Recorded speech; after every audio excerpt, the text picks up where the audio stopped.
আসসালামু আলাইকুম। অষ্টম শ্রেণীর শিক্ষার্থী বন্ধুরা, তোমাদের গণিত বইয়ের অনুশীলনী ১ পৃষ্ঠা ১০-এর যেই প্যাটার্নের অঙ্কগুলো আছে, সৃজনশীল অঙ্কটি আমরা আজকে সমাধান করব। ৬ নম্বর সৃজনশীল অঙ্কটি সমাধান করব।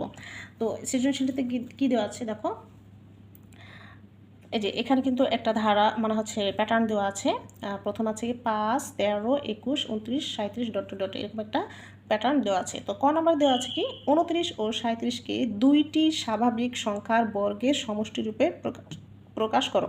মানে ২৯কে ভেঙে আমাদের এমনভাবে ভাঙতে হবে যেন সংখ্যা দুটি হচ্ছে কি হয়, সংখ্যা দুটি হচ্ছে বর্গ হতে হবে এবং সেই বর্গের যোগফল সমষ্টি যেহেতু বলছে যে সমষ্টি মানে যোগফল হতে হবে কি ২৯।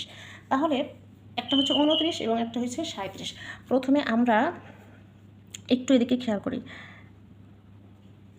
এখানে হচ্ছে লিখি সংখ্যা,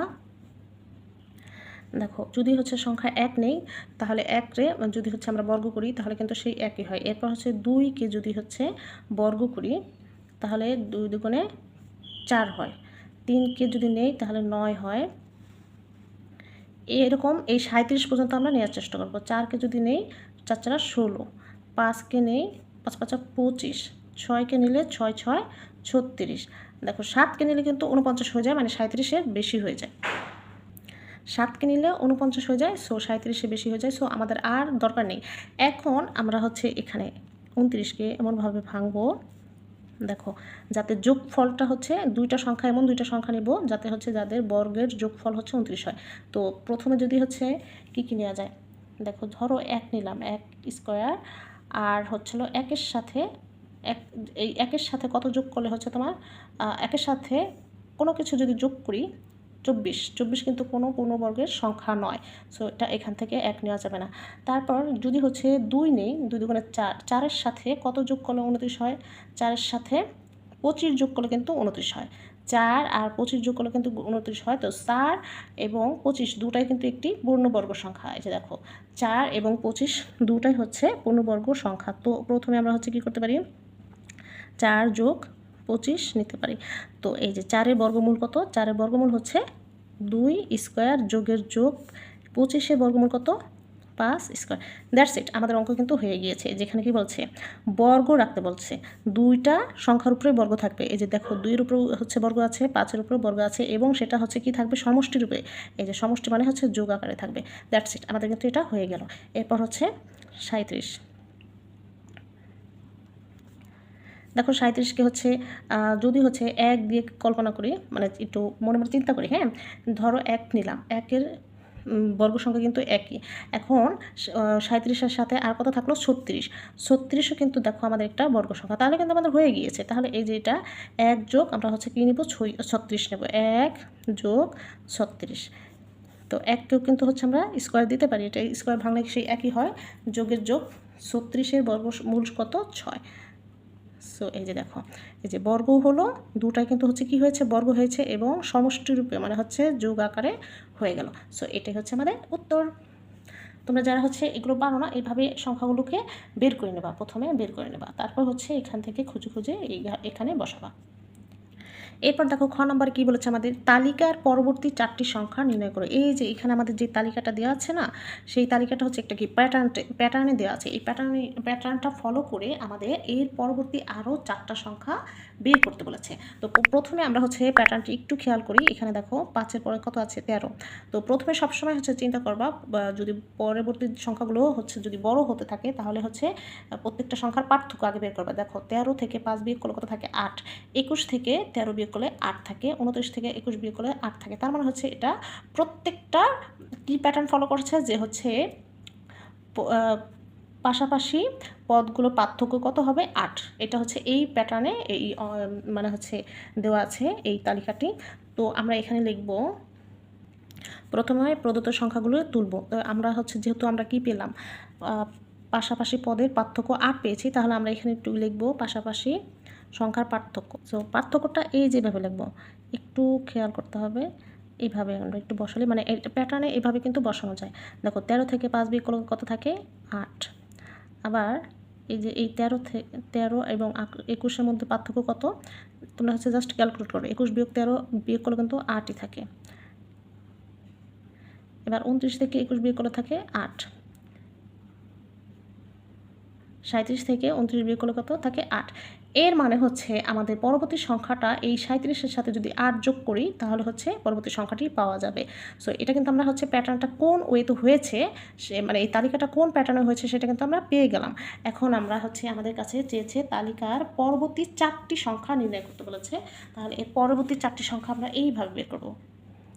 এই যে এভাবে লিখতে পারো, পরবর্তী 4টি সংখ্যার দিয়ে কমা দিয়ে প্রথম সংখ্যাটি কত আসবে, এই যেখানে 37 আছে না, তাহলে হচ্ছে প্রথম সংখ্যাটি আসবে 37 যোগ এই যে পার্থক্য যেহেতু 8, তাহলে কত আসবে, এই 37 আর 8 যোগ করলে কত আসে ক্যালকুলেট করো। এই যে দেখো 45। এবার দ্বিতীয় সংখ্যাটি এখানে ডট দিচ্ছি, তোমরা কিন্তু লিখে নিবা। এই 45 যোগ 8 সমান সমান কত, 53।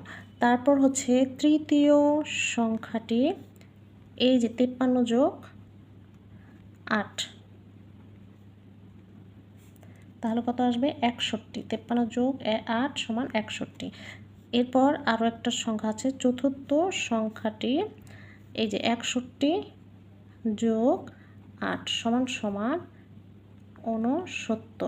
সো এই যে এইভাবে তোমাকে যদি বলে, আরও যদি বলে এখানে যদি 4টির জায়গায় যদি বলতো 7টি, তাহলে আমরা কিন্তু এই যে এই একইভাবে যেখানে পঞ্চম সংখ্যাটি আবার 69-এর সাথে 8 যোগ করতাম, ষষ্ঠ সংখ্যাটি সেই সংখ্যাটির সাথে আবার 8 যোগ করতাম। ঠিক আছে, তো এইগুলোই হচ্ছে উত্তর। এই যে আমাদের পরবর্তী 4টি সংখ্যা হচ্ছে যথাক্রমে 45, 53, 61, 69, এগুলো হচ্ছে উত্তর। ঠিক আছে, তোমরা এখানে কি লিখবা, পরবর্তী 4টি সংখ্যা যথাক্রমে 45, 53, 61, 69, তারপর হচ্ছে উত্তর লিখে দেবা। সো আশা করি তোমরা এই প্যাটার্নের অঙ্কটি বুঝতে পেরেছো। এগুলো কিন্তু হচ্ছে এগুলোই আসে প্যাটার্নের অঙ্ক, কিন্তু এই অঙ্ক। এবার লিখবো হচ্ছে তালিকার প্রথম সংখ্যাটি। প্রথম সংখ্যাটি জাস্ট আমাদের এখন কি করতে হবে, একটা প্যাটার্ন, এক্স্যাক্ট একটা প্যাটার্ন বের করতে হবে। কারণ আমরা কিন্তু হচ্ছে এতগুলো হিসাব করে পরবর্তী 4টা অঙ্ক বের করা যায়, কিন্তু সংখ্যা বের করা যায়, কিন্তু 50টি কিংবা 100টি কিংবা 1000টি তোমার কাছে চাইতে পারে, সেক্ষেত্রে কিন্তু আমরা এতগুলো বের করা সম্ভব না। সেজন্য আমাদের কি করতে হবে, একটা প্যাটার্ন তৈরি করতে হবে। হ্যাঁ, সেই প্যাটার্নটার হচ্ছে বের করলে আমরা সেইখানে কততম, এই যে 50তমটা বসাই দিলে কিন্তু প্যাটার্ন অনুযায়ী 50 বসাই দিলে কিন্তু আমরা খুব সহজেই 50টি সংখ্যার 50তম সংখ্যাটি বের করে ফেলতে পারবো। তারপর আমরা সমষ্টি বের করতে পারবো। তো প্রথম সংখ্যাটি কত দেওয়া আছে, 5। এই 5কে আমরা হচ্ছে কিভাবে লিখতে পারি, আমাদের প্যাটার্ন তৈরি হয়েছে কিভাবে, আমরা কিন্তু পার্থক্য পেয়েছিলাম কত, 8। তো সেই 8 থেকে দেখো, সেই 8 থেকে যদি আমরা হচ্ছে 3 বিয়োগ করি তাহলে 5 পাওয়া যায়। কিন্তু তার আগে কথা আছে, এই যে প্রথম সংখ্যার জন্য হচ্ছে আমরা কি করব, এই 8-এর সাথে 1 নিব, গুণ 1 দেবো, সবসময় গুণ 1 দেবো। 8 একে 8, এই 8 থেকে কত বিয়োগ দিলে 5 আসবে, বিয়োগ 3 দিলে। 8 একে 8, 8 থেকে মানে হচ্ছে আমরা 5কে কীভাবে পেতে পারি, 3 বিয়োগ করে। সো এই যে এটা হচ্ছে একটা প্যাটার্ন, এটা হচ্ছে প্রথম সংখ্যাটি। তারপর দেখি আমরা হচ্ছে দ্বিতীয় সংখ্যাটিও হচ্ছে এইভাবে পাই কিনা। দ্বিতীয় সংখ্যাটি কত আছে, 13। তো আমাদের এখানে পার্থক্য যেহেতু 8 ছিল, সো এখানে 8ই দিব, গুণ এখানে হচ্ছে প্রথম সংখ্যাটির জন্য 1 হয়েছে এবং দ্বিতীয় সংখ্যাটির জন্য আমাদের এখানে কী দিতে হবে, 2। তাহলে দেখো 8 দুগুণে 16। এই 16 থেকে মানে হচ্ছে 16 থেকে আমরা কীভাবে 13কে আনতে পারি, এইবার আবারও হচ্ছে বিয়োগ 3 করে। তারপর হচ্ছে তৃতীয় সংখ্যাটি কত আছে, 21। এখানে আমরা হচ্ছে প্যাটার্ন অনুযায়ী 8 দিব, গুণ এই যে তৃতীয় সংখ্যার জন্য 3 দিব, 3 8 কত, 24। 24 থেকে 21কে আমরা কীভাবে পেতে পারি, 3 বিয়োগ করে। ঠিক একইভাবে এই যে চতুর্থ পঞ্চমটাও ঠিক এভাবে করব। ঠিক একইভাবে দেখো, তুমি একটু হিসাব করে দেখো, 4 8 32, 32 থেকে 3 বিয়োগ করলে থাকে 29, আবার 5 8 40, 40 থেকে 3 বিয়োগ করলে থাকে 37। তার মানে আমাদের এরপরে হচ্ছে এতগুলো বের করা লাগে না, জাস্ট 3টা বের করলেই হচ্ছে প্যাটার্ন আমরা বুঝে যাই। তো আমি হচ্ছে এখানে 5টা সংখ্যা আছে, 5টাই বের করে দিলাম তোমাদের একটু ক্লিয়ারলি বোঝানোর জন্য, একদম সুন্দরভাবে বোঝানোর জন্য। এখন আমাদের বের করতে হবে কি, প্রথম 50তম যে সংখ্যাটা আছে সেই সংখ্যাটা আমাদের বের করতে হবে। তাহলে এখানে হচ্ছে 50তম দেওয়ার আগে আমরা প্রথমে লিখব, এই যে দেখো কতম সংখ্যা সমান, আমরা কোন প্যাটার্নটা ফলো করেছি, এখানে 8 থাকবে, এখানে -3 থাকবে, এখানে 8 দিলাম, গুণ এই যে দেখো পঞ্চম দেওয়ার জন্য হচ্ছে 5 হয়েছে, চতুর্থ দেওয়ার জন্য 4 হয়েছে, তৃতীয় দেওয়ার জন্য 3 হয়েছে, এরকম হয়েছে। তার মানে হচ্ছে কতম দেওয়ার জন্য এখানে তাহলে কী হবে, ক হবে, আর এখানে বিয়োগ 3ই হবে। এখন আমাদের কাছে চেয়েছে কি 50তম, সুতরাং তাহলে আমরা লিখতেই পারি। সুতরাং প্যাটার্নটির বীজগণিতীয় রাশি কি? এই যে এখানে কিন্তু গুণ চিহ্ন দিলে হবে, আর না দিলেও কিন্তু গুণ বোঝায় কি। বীজগণিতীয় রাশি 8 ক -3। হ্যাঁ, তো এখন আমাদেরকে হচ্ছে সুতরাং 50তম পদটা আগে বের করতে হবে। 50তম পদ, 50তম সংখ্যা লিখব। হ্যাঁ, 50তম সংখ্যা। এই যে 8 গুণ কয়ের মান কত ধরলাম? 50 বিয়োগ 3। দেখো এটা হিসাব করলে কত আসে? এই যে আমাদের 50তম সংখ্যাটি হচ্ছে 397। তাহলে আমাদের তালিকাটা হবে এই যে এরকম। তাহলে 50টি সংখ্যার সমষ্টি হবে কি? এই যে প্রথম যে তালিকাটা দেওয়া ছিল সেটা ডট ডট যোগ আমাদের শেষ পদ, একদম শেষ পদ হচ্ছে মানে 50তম পদ কত আমরা পেয়েছি, এই যে প্যাটার্ন হিসাব করে 397 পেয়েছি। এখন আমাদের এই যে সংখ্যাগুলোর সমষ্টি মানে যোগফল বের করতে হবে। এখন আমরা তো জানি না এই ভিতরের সংখ্যাগুলো, কিন্তু আমাদের তাহলে কী করতে হবে? বের করতে হবে। কিন্তু এত তো সম্ভব না, তাই না? সো এটার জন্য আমাদের একটি কী আছে? সূত্র আছে। সেই সূত্রটা হচ্ছে, দেখো এটা হচ্ছে আমাদের সমষ্টির সূত্র। এখানে 50 না দেওয়া মানে সূত্র লেখার সময় 50 দেওয়া উচিত না, তবে আমি হচ্ছে একসাথে লিখে দিলাম। আর এখানে আমরা একটু লিখে নেব। এখানে প্রথম পদ কত দেওয়া আছে? এই যে প্রথম পদ কিন্তু আমাদের 5, এগুলো কিন্তু লিখতে হবে। প্রথম পদ 5, শেষ পদ হচ্ছে এই যেটা 397। আর পদ সংখ্যা কত? যেহেতু 50টি বলছে তার মানে হচ্ছে 50। পদ সংখ্যা হচ্ছে 50। এখন সূত্র হচ্ছে এই যেরকম, প্রথম পদ যোগ শেষ পদ গুণ পদ সংখ্যা। এই গুণটা তোমরা হচ্ছে এটার উপরে দিলেও হবে, আবার এই যে এই সাইডে দিলেও হবে, একই বোঝায়। এখানে থাকলেও কিন্তু সেই উপরে বোঝায়। ভাগ 2। তাহলে প্রথম পদ আমাদের কত? 5 যোগের যোগ শেষ পদ হচ্ছে 397 ভাগ 2। আর এখানে পদ সংখ্যা কত? এই যে 50। এখন দেখো এই যে চাইলে 2 দিয়ে 50কে কাটতে পারি। তো প্রথমে আমরা হচ্ছে এখানে একটা ব্র্যাকেট আছে, সো ব্র্যাকেটের কাজটা তো আমাদের আগে করা বোঝায়, আমরা হচ্ছে সেই অনুযায়ী করি। 397 আর 5 যদি যোগ করি 402 আসে। 402কে হচ্ছে যদি আমরা 2 দিয়ে কাটি তাহলে কত আসে? 201।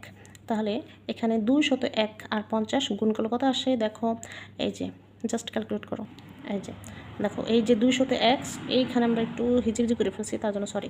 201 আর 50 গুণ করলে কত আসে? এই যে 10,050। তার মানে প্রথম 50টি পদের সমষ্টি হচ্ছে 10,050। এটাই হচ্ছে আমাদের উত্তর, 10,050। 10,050 অ্যান্সারটা হচ্ছে এই যে 10,050।